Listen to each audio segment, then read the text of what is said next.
In terms of getting really good at web app security or web app pen testing, do you think it's really good to niche down and get really good at pen testing ADs or code review? Do you think that's good advice or bad advice? Or Yeah, that's a great question. And I've seen people be successful in both approaches. I've seen somebody that just dipped their toe in the water in every single area of security, and that has worked out for them.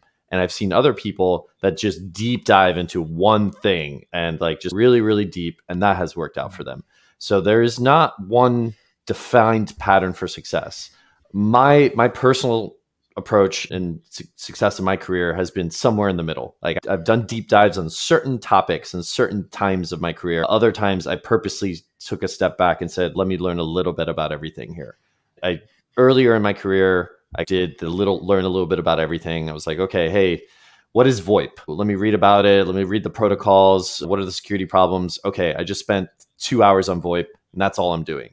Now, there's some other people that would be like, hey, what's VoIP? What are all the security problems? Let me download all the VoIP software. Let me start hacking it. Let me start auditing all the VoIP stuff. Let me start building tools. And they've now spent 6 months deep diving on VoIP.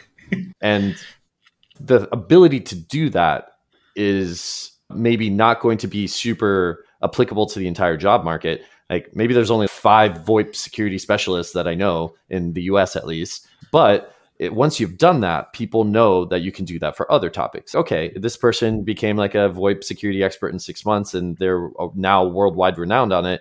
Maybe they can also do that for IoT mosquito protocol or something. And now that's what we need them to do at our company or our team.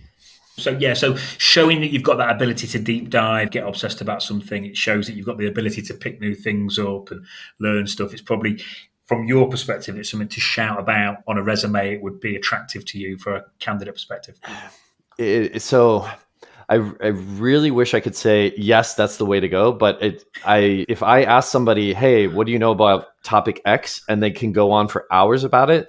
But then when I ask them about topics Y or Z that are related and they have zero answers to me, I'm going to be a little disappointed.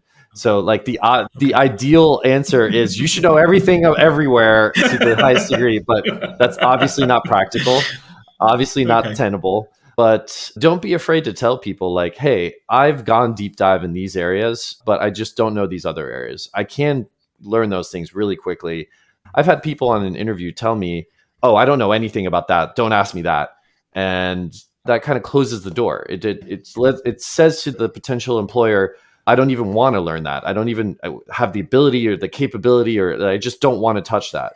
If you say, I've never done that much in that field or that area or that topic of tech stack, but I'd be really down to learn it. And if you give me a week, I'd be really versed on it. That shows the ability to learn and the desire to do other things.